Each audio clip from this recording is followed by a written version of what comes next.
رہ کے دنیا میں بشر کو نہیں زیبا غفلت، موت کا دھیان بھی لازم ہے کہ ہر آن رہے، موت کا دھیان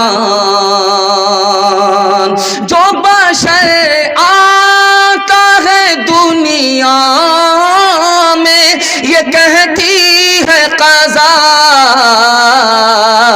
میں بھی پیچھے چلی آتی ہوں ذرا دھیان رہے، میں بھی پیچھے۔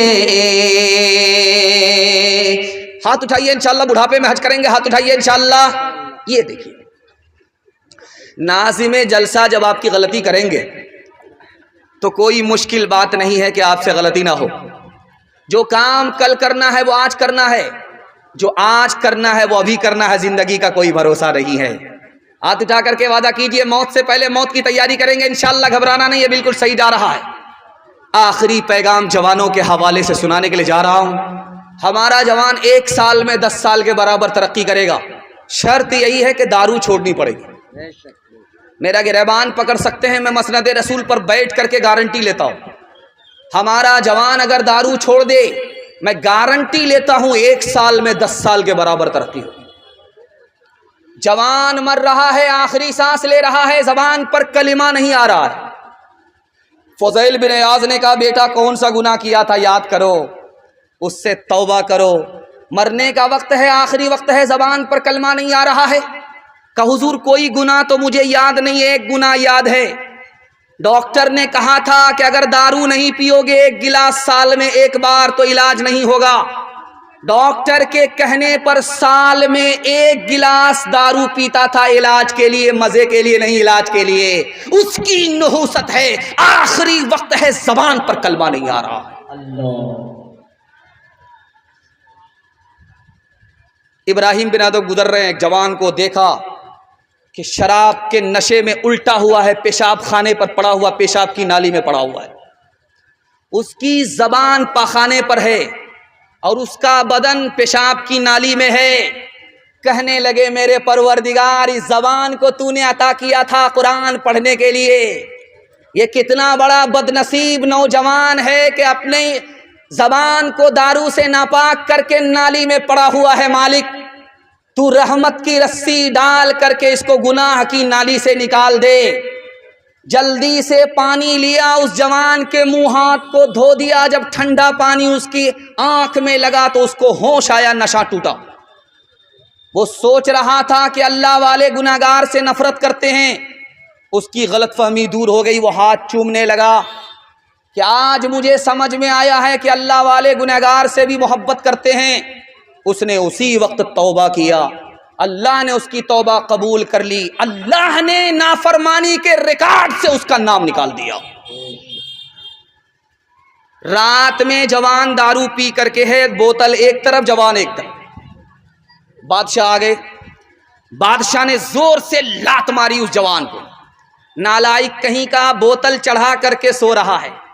کہ حضور میں اس کا برا نہیں مانتا، یہ بتاؤ کہ آج سورج نکلا ہے کہ نہیں نکلا ہے؟ کہاں نکلا ہے؟ کہ کدھر سے نکلا ہے؟ کہ جدھر سے روز نکلتا ہے۔ کہ کدھر سے روز نکلتا ہے؟ کہ پورب سے روز نکلتا ہے۔ کہ مبارک ہو، سبحان اللہ، میں ضرور گنہگار ہوں، دارو پی کر کے سو رہا ہوں، لیکن سورج اگر پورب سے نکلا ہے تو توبے کا دروازہ ابھی بھی کھلا ہوا ہے۔ جگر مراد آبادی کا آپ نے نام سنا ہے، جب مشاعرے میں آتے تھے تو دارو کے ساتھ آتے تھے اور اتنے بے ہوش ہو جاتے تھے کہ لوگ اٹھا کر کے لے جاتے تھے۔ حضرت تھانوی کے یہاں آئے، کہا حضور میرے لیے 4 دعا کیجیے، میرا ایمان پر خاتمہ ہو جائے اس کے لیے دعا کیجیے، میرے چہرے پر نبی کی سنت داڑھی زندہ ہو جائے اس کے لیے دعا کیجیے، مجھے اللہ کے گھر کی زیارت نصیب ہو جائے، حج نصیب ہو جائے اس کے لیے دعا کیجیے، اور حضور میرے لیے دعا کیجیے کہ دارو چھوٹ جائے۔ اللہ والوں کی نگاہ پڑی، حیوان انسان بن گیا، انسان مسلمان بن گیا، مسلمان فرشتہ بن گیا۔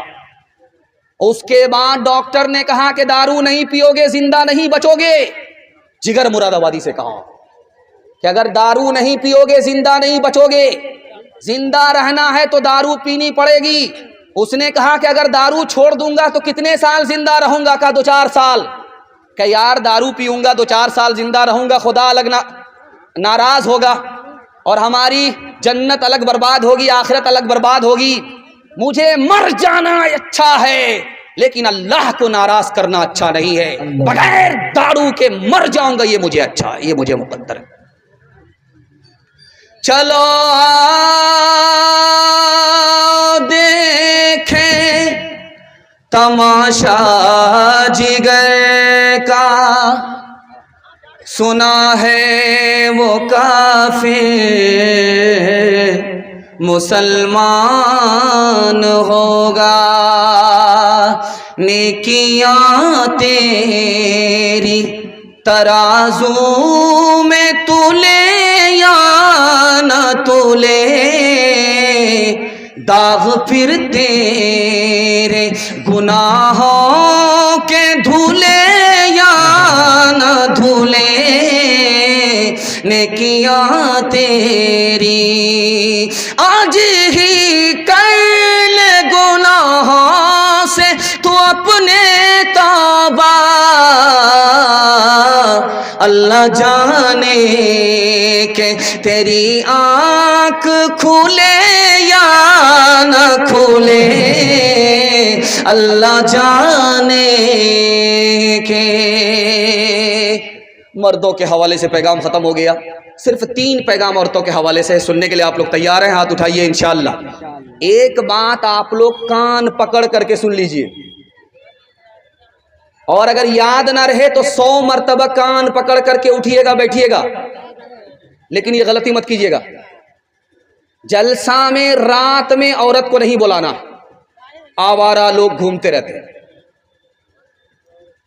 رات میں ہاتھ جوڑ کر کے میں آپ سے کہتا ہوں، اور آپ کی طرف سے میں خود کان پکڑ کر کے کہتا ہوں، آپ لوگ جلسہ کیجئے، شوق سے جلسہ کیجئے، لیکن رات میں عورتوں کو نہیں بلانا۔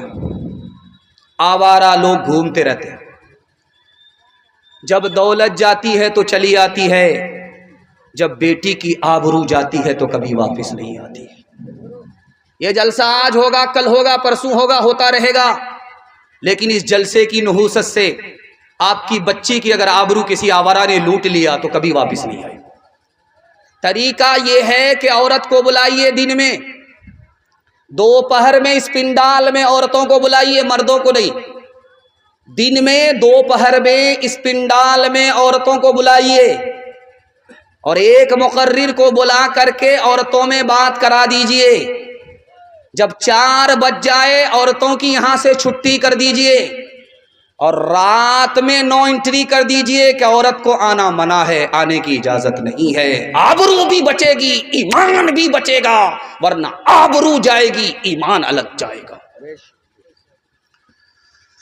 پردے کے حوالے سے، تعلیم کے حوالے سے آپ کی خدمت میں پیغام آ رہا ہے، آپ لوگ سننے کے لیے تیار ہیں؟ ہاتھ اٹھا دیجئے انشاءاللہ۔ بیٹے کو جھولے پر اور بیٹی کو چولہے پر بٹھائیں گے، ہاتھ اٹھائیے انشاءاللہ۔ بیٹے سے زیادہ بیٹی کو آپ کو تعلیم دلانی ہے۔ رات کا سناٹا تھا، ماں نے کہا بیٹی پانی میں، دودھ میں پانی ملا دے۔ بیٹی کہتی میں نہیں ملا سکتی، عمر نے منع کیا ہے۔ عمر یہاں کہاں ہے، پانی ملا دو، کون دیکھنے کے لیے گیا؟ کہ عمر تو نہیں دیکھ رہا، عمر کا خدا دیکھ رہا ہے، اماں میں پانی میں، دودھ میں پانی نہیں ملا سکتی۔ بیٹی نکل کر کے باپ کے پاس آئی کہ ابا سو نہیں رہے ہو؟ کہ تمہارے ہاتھ میں تکلیف ہے، میری نیند آنکھ سے اڑ گئی ہے، اس لیے نہیں سو رہا ہوں۔ کہا کہ ابا یہ بتاؤ کہ مجھ سے محبت ہے؟ کہاں محبت ہے، اسی کی وجہ سے تو رات میں نیند نہیں آ رہی ہے۔